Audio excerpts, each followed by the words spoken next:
Bonjour, Nicola here to tell you about my painting holiday that I will be running in September, staying at this beautiful chateau near Bergerac in the Dordogne region of France. It has fabulous grounds and pool, and the interior has been beautifully restored, sympathetically and with modern conveniences.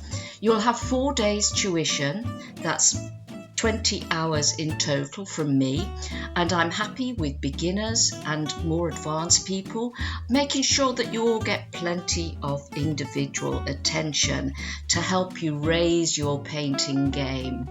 You'll be given breakfast and lunch and evening meal. There'll be wine as well, and lots of local produce for you to enjoy, and free time for you to have a little explore if you wish.